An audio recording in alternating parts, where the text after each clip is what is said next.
Hello बंधु मैंने जय जगन्नाथ चलो आज आम बनवा सेऊ सहित उपमा कमी बन सेऊ तो आम जानते सेमई सिमई सिमई सहित उपमा कमी बना जाए आम बहुत जगह सेऊ भी कही सेऊ सहित सेमई सहित उपमा कमी बना जाए चलो तो बनइबा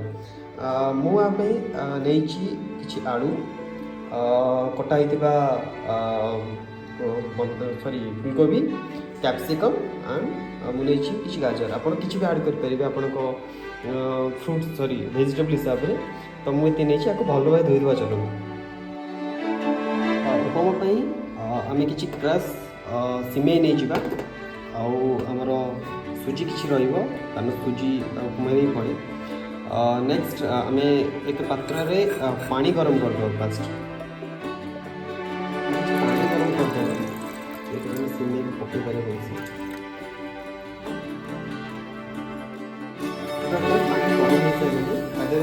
आम क्रश होता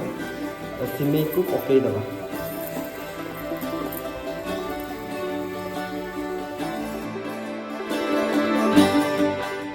समय छाड़ीदे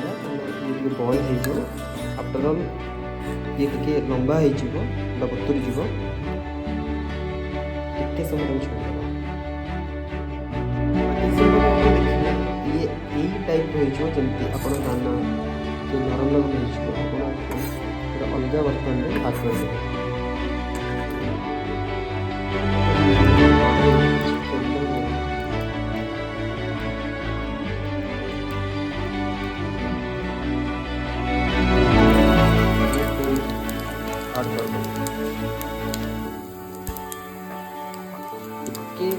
आसला कटा पियाज पकड़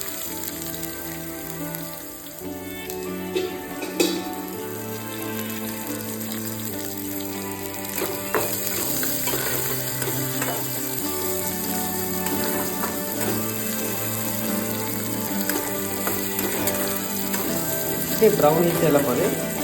आपको काटिक रखा वेजिटेबल आड कर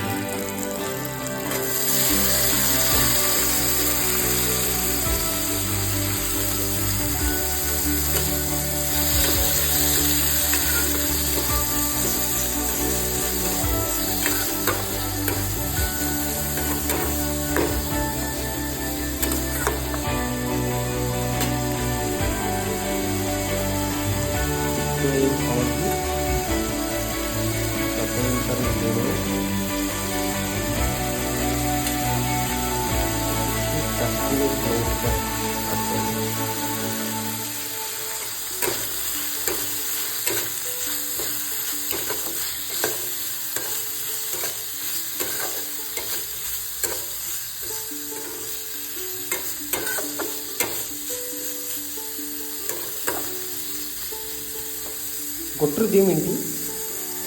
फ्राए करने छाड़ीद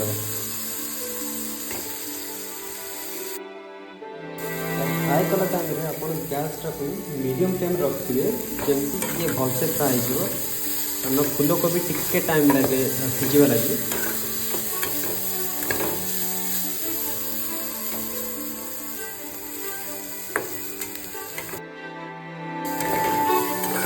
प्रायतः कोबी सीझी सारे एथेर आम कि पानी ऐड करवा हाँ आपण पानी जी सुजी ने से पानी देवे मु गोटे गिना पानी देती मीन गोटे गिना सुजी ही पकईबी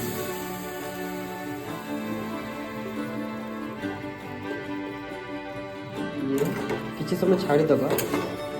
जी पर्सेंट सीझी कोबी आउ टिके भलसे सीझीद आपको घोड़ेदेव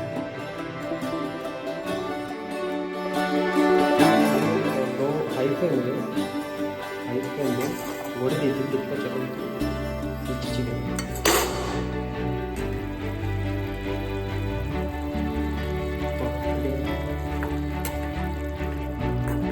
परिवा सब सीझी सारे आम ऐड कर सुजी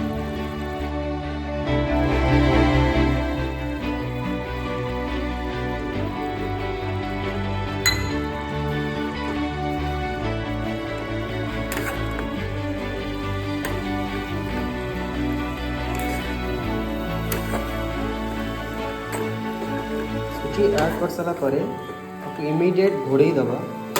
तो गरम पानी सुजी तो कर नब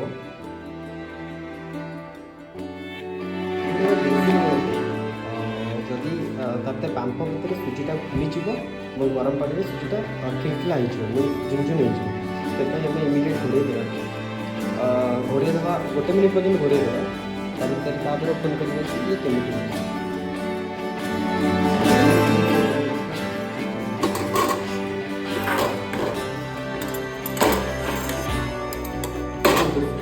फुली जाइए ଭଲ ବି ଦେଖାଯାଉଛି ଏଥିରେ ଆମେ ଆଡ଼ କରିବା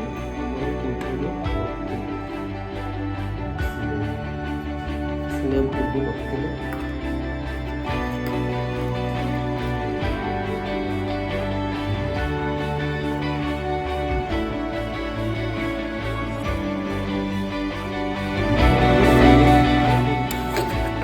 ସେ ଗୋଳେଇ ଦେଇଛି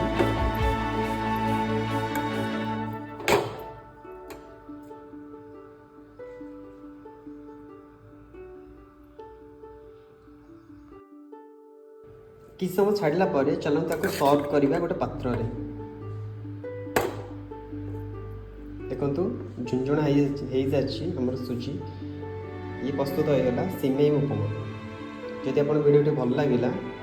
लाइक शेयर सब्सक्राइब कमेंट करूँ थैंक यू।